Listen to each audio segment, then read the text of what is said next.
안녕하세요. 반가운 우리 어르신 여러분. 늘 따뜻한 사랑으로 지켜봐 주시는 우리의 김용빈 씨. 정말 자랑스럽지 않으신가요? 이 영상은 그런 김용빈 씨의 소중한 순간들을 담았습니다. 조금이나마 감동이 전해진다면 좋아요 한번, 구독 한번 눌러주시면 큰 힘이 될 거예요. 늘 고맙고 감사한 마음으로 지금부터 함께 김용빈 씨의 하루를 들여다보실까요?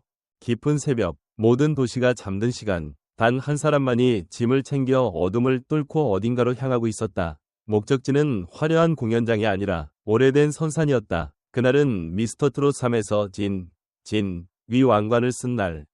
누구나 박수를 보내고 축하가 쏟아졌던 그날 밤, 김용빈은 홀로 조용히 할머니의 산소를 찾았다. 왜 그는 환호가 아닌 침묵을 택했을까? 이 이야기는 바로 그 한 걸음에서 시작된다. 김용빈. 이름 세 글자 뒤에는 환호와 고통, 영광과 상처, 무대와 현실이 교차하는 드라마 같은 인생이 숨어있다. 그는 단순한 가수가 아니었다. 그는 어린 시절부터 트로트의 운명을 짊어진 사람이었다. 그의 첫 무대는 장난감 마이크도 아니었다. 진짜 무대, 진짜 관객, 진짜 스포트라이트. 초등학생 시절 하루에 12개의 무대를 뛴다는 건 상상조차 어려운 이야기지만 그것은 김용빈의 일상이었다. 대구의 모든 구청, 구미의 행사장, 동네 축제부터 공공행사까지 그는 음악으로 살아가야 했고 살아남아야 했다. 그러나 아이의 심장은 아직 가느다란 숨을 쉬고 있었고 마음은 어른들 사이에서 길을 잃었다.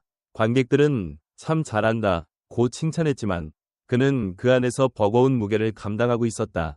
그렇게 지쳐가는 사이 갑작스레 공황장애가 찾아왔다. 세상이 좁아지고 숨이 막히고 마이크를 잡는 손이 떨리던 시간. 그 누구에게도 말하지 못한 고통이었다. 마치 시련은 한꺼번에 찾아오듯 변성기도 같은 시기에 그를 덮쳤다.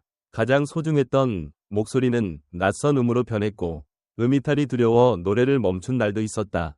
그는 무대 아래에서 울었다. 마이크를 쥐고도 부르지 못하는 가수가 된 듯한 허탈감. 어린 시절부터 노래밖에 모르던 소년에게 그것은 존재의 붕괴와도 같았다. 하지만 그는 무너지지 않았다. 아니, 어쩌면 무너져야 다시 일어설 수 있다는 걸 본능적으로 알고 있었는지도 모른다. 음악은 잠시 멀어졌지만 마음만은 더 깊어졌다. 그는 다시 연습했고 자기 목소리를 받아들였고 감정을 싣는 법을 배웠다. 그리고 돌아온 무대가 바로 미스터 트롯 3였다. 그의 목소리는 예전처럼 또렷하거나 고음이 화려하지는 않았지만 듣는 이 가슴을 울렸다. 그가 부른 노래는 곧 그의 인생이었다. 심사위원들의 극찬, 시청자들의 투표는 단순한 퍼포먼스가 아닌 진심에 반응한 결과였다. 무대 뒤 그는 말했다. 할머니가 제일 보고 싶었습니다. 작년 6월 그는 가장 아끼던 존재를 떠나보냈다. 그 순간에도 방송은 예정대로 진행됐고 그는 아무 일 없는 듯 미소 지었다. 하지만 생방송이 끝난 직후 그는 바로 할머니 산소로 향했다. 꽃도 밥도 없이 그저 눈물로 마음을 전했다. 그리고 혼자 감사를 불렀다. 무반주로 울음을 삼키며. 이 장면은 단순한 애도의 순간이 아니다. 한 가수가, 한 손자가, 한 인간으로서 자신을 돌아보는 장면이었다. 그 무대는 음향도 조명도 없었지만 그 어떤 공연보다 깊은 울림이 있었다. 김용빈은 진이라는 타이틀로 기억되기보다 그 뒤의 사람으로 기억되어야 한다. 그는 어린 나이에 직업이 있었던 아이였고 상처 입은 채 살아남은 청춘이었다. 그리고 이제 누군가의 눈물을 닦아주는 목소리로 성장한 트로트의 진짜 주인공이다. 그를 분석하자면 그는 기교보다 진심을 택한 가수다. 노래를 잘하는 사람은 많지만 가슴에 새겨지는 사람은 드물다. 김용빈은 그 드문 사람 중 하나다. 왜냐하면 그는 누구보다 자신의 고통을 감추지 않았고 그것을 예술로 승화시켰기 때문이다. 이제는 무대 위에서도 무대 밖에서도 그는 더 이상 숨지 않는다. 그는 자신의 서사를 품은 채 노래하고 그 서사는 수많은 이들에게 위로가 된다. 그것이 진짜 음악이고 진짜 진의 자격이다. 그리고 우리에게 남은 건 단 하나의 질문이다. 당신은 마지막으로 진심으로 울었던 노래가 언제였습니까? 그 대답이 김용빈이라면 당신은 이미 그의 무대에 함께 서 있는 셈이다. 김용빈의 이야기를 통해 우리는 어린 시절의 성공이 항상 축복만은 아니라는 것을 다시 한번 깨닫게 됩니다. 하루 12번이 무대. 대구와 구미를 오가며 이어진 어린 시절의 삶은 분명 특별했지만 동시에 너무 일찍 어른이 되어야만 했던 소년의 고단한 무게를 떠올리게 합니다. 우리는 종종 영재라는 타이틀 뒤에 숨은 아이의 감정을 놓치곤 합니다. 당신이라면 그 어린 나이에 사람들 앞에서 웃으며 노래할 수 있었을까요? 공황장애와 변성기로 인한 슬럼프는 단순히 몸의 변화가 아니라 한 사람의 존재 이유를 송두리째 흔든 사건이었습니다. 김용빈에게 있어 노래는 단순한 기술이 아니라 자기 존재의 중심축이었기에 목소리의 붕괴는 정체성의 붕괴로 이어졌을 것입니다. 이처럼 연예인의 정신건강 문제는 여전히 가볍게 소비되곤 합니다. 우리 사회는 스타들의 고통을 진심으로 바라보는 눈을 가졌는가? 또 하나 눈여겨볼 지점은 감정의 무대입니다. 많은 가수들이 기술적으로 뛰어난 무대를 보여주지만 김용빈은 진심을 노래하는 데 집중했습니다. 특히 할머니의 죽음 후 생방송을 마치고 곧장 산소로 향한 그의 행동은 단순한 손자의 의무를 넘어서 감정을 품은 예술가의 태도를 보여줍니다. 그가 산소 앞에서 혼자 부른 감사는 어떤 음악보다 깊은 울림을 남깁니다. 여러분은 마지막으로 눈물 흘리며 노래를 들은 순간이 언제였나요? 김용빈은 무대 위에서는 여전히 반짝이지만 무대 뒤에서는 누구보다도 인간적인 존재로 남습니다. 그의 서사는 단순한 성공 스토리가 아닌 부서진 조각들을 끌어안고 다시 세운 한 사람의 재건 이야기입니다. 그렇기에 그의 무대는 기술보다 경험이 앞서며 음정보다 표정이 말을 합니다. 그의 다음 무대에서 우리는 또 어떤 감정을 경험하게 될까요? 끝으로 김용빈의 이야기는 트로트라는 장르에 대한 인식도 새롭게 만들어냅니다.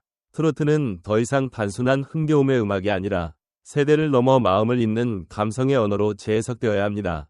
김용빈은 이 흐름의 중심에서 감성 세대와 중장년층을 연결하는 교량 역할을 하고 있습니다. 여러분은 김용빈이 만들어갈 트로트의 미래를 어떻게 기대하고 계신가요? 50대 여성 시청자 A씨, 경기도 고양시. 방송을 보다가 눈물이 났어요. 어린 시절 그렇게 힘들었을 줄은 몰랐어요. 우리 손자 또래인데 마음이 아프더라고요. 요즘 가수들 중에 이렇게 진심이 느껴지는 사람 드물어요. 60대 남성 팬 B씨, 부산광역시. 트로트는 원래 삶의 이야기를 담는 장르잖아요. 김용빈은 기술보다 마음으로 부르는 가수 같아서 계속 응원하게 돼요. 무대보다 산소 앞에서 부른 감사가 평생 못 잊을 장면입니다. 40대 트로트 커뮤니티 회원 C씨. 슬럼프 얘기 듣고 깜짝 놀랐어요. 공황장애까지 겪고 다시 무대로 돌아오다니 정신적으로 얼마나 강한 사람인지 새삼 느꼈습니다. 진짜 진위 자격이 있어요. 30대 음악 애호가 D씨. 요즘 아이돌보다도 김용빈 무대가 더 몰입되더라고요. 무대에서 뿜어져 나오는 감정이 진짜니까요. 그냥 울컥하게 돼요. 스튜디오 마이크 전문가 반응. 음악심리학자 정은지 교수, 서울예대. 김용빈의 사례는 음악이 단순한 퍼포먼스를 넘어 자기 정체성과 삶의 방식이 되는 과정을 보여줍니다. 특히 공황장애와 변성기를 극복하는 과정은 심리적으로도 매우 의미 있는 서사이며 이는 중장년층뿐 아니라 청년들에게도 귀감이 됩니다. 트로트 평론가 김대성, 대중음악 칼럼니스트. 김용빈은 단순히 잘 부르는 가수가 아닙니다. 노래를 살아낸 가수죠. 슬럼프를 예능적으로 소비하는 것이 아니라 삶의 일부분으로 고백한 점이 그의 진정성을 더욱 부각시킵니다. 앞으로 트로트의 감성적 깊이를 더해줄 중요한 인물입니다. 방송기획자 유재영 PD, 전 SBS 예능국. 이야기가 있는 인물은 언제나 대중과 연결되는 힘이 있습니다. 김용빈은 서사와 실력이 함께하는 보기 드문 인재입니다.